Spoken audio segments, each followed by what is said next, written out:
अस्सलाम वालेकुम dear students. आज एक्सरसाइज 1.6 है, क्लास नाइन्थ है। इसका पहला क्वेश्चन है।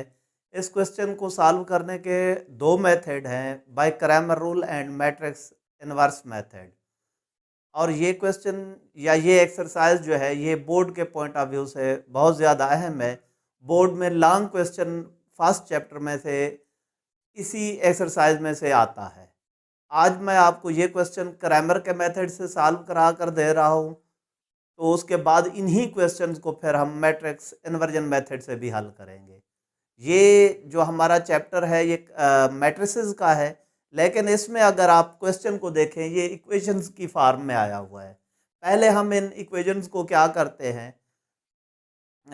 मैट्रिक्स की फॉर्म में लिखते हैं, फिर हम इस पे क्रैमर रूल अप्लाई करेंगे, उसका क्या तरीक़ाकार है।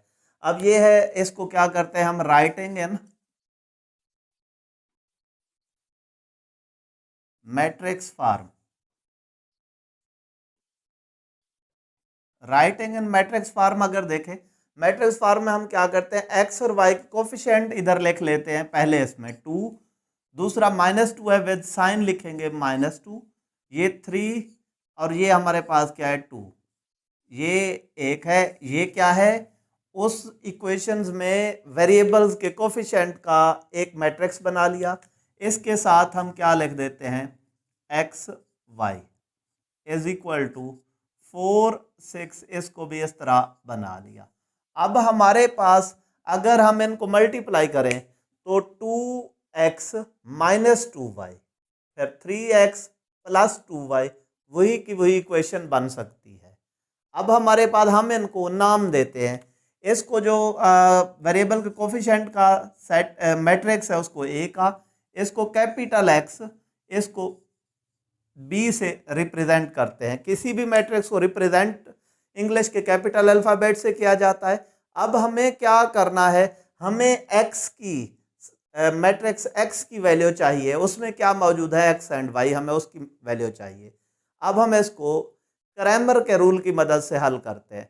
क्रैमर के रूल में दो फार्मूलाज हमारे पास इस्तेमाल होते हैं, वो मैंने ऑलरेडी बोर्ड पर लिखे हुए हैं। X is equal to a x mod over a mod, y is equal to a y mod over a mod. It means इसमें हमें जस्ट डिटर्मिनेंट या माड फाइंड आउट करना है, उसकी मदद से हम इसको हल कर सकेंगे। लेकिन इस सवाल को, क्वेश्चन को हल करने के लिए ये भी चेक करना ज़रूरी है कि ये जो कोफिशिएंट का जो मैट्रिक्स है ये सिंगुलर है या नॉन सिंगुलर है। अगर ये सिंगुलर है तो इसका सॉल्यूशन सेट पॉसिबल नहीं होगा। अब हम मुराद ये है कि ए एक्स या ए वाई माड फाइंड आउट करने से पहले हम ए माड या ए डिटर्मिनेंट फाइंड आउट कर लेते हैं, ताकि इससे ये भी क्लियर हो जाए कि ये सिंगुलर मैट्रिक्स है या नहीं है। अब हम इसको लिखते हैं, ए इज इक्वल टू 2 -2 3 2। अब ये ए है, हमें क्या चाहिए, उस फार्मूला के मुताबिक हमें इनके डिटर्मिनेंट चाहिए जस्ट क्रैमर रूल में। तो हम ए का डिटर्मिनेंट फाइंड आउट करते हैं। ए डिटर्मिनेंट को पहले हम इस तरह लिखते हैं, 2 -2 3 2। डिटर्मिनेंट किस तरह होता है, product of diagonal entries 2 into 2 minus product of non diagonal entries 3 into -2, 2 2 ज़ा 4, minus minus plus 6 is equal to 10। ये हमारे पास आ गया ए माड। अब हमने ये चेक करना है कि ए माड जो है वो सिंगुलर नहीं है। अगर डिटर्मिनेंट की वैल्यू 0 के इक्वल आ जाती तो फिर हमारे पास ये सिंगुलर मैट्रिक्स कहलाता। हम इसको सिर्फ इधर लिख देते हैं, not equal to 0। It means ये रिप्रेजेंट हो रहा है कि ये एक नॉन सिंगुलर मैट्रिक्स है, इसका आगे सोल्यूशन पॉसिबल है। लेकिन ये चीज़ आप जहन में रख लें, अगर ए माड या ए डिटर्मिनेंट 0 के इक्वल आ रहा है तो फिर हमारे पास इसका सोल्यूशन पॉसिबल नहीं है। लेकिन अगर ए एक्स डिटर्मिनेंट या ए वाई डिटर्मिनेंट 0 के इक्वल आ जाए तो फिर हम इसका सोल्यूशन सेट पॉसिबल है। अब हमने ए मॉड मालूम कर लिया जो कि 0 के इक्वल भी नहीं आया, मीन इसका सोल्यूशन पॉसिबल है। हम आगे कंटिन्यू करते हैं। अब हमने क्या मालूम करना है, ए एक्स मॉड। ए एक्स मॉड के लिए हमें पहले तो चाहिए ए एक्स।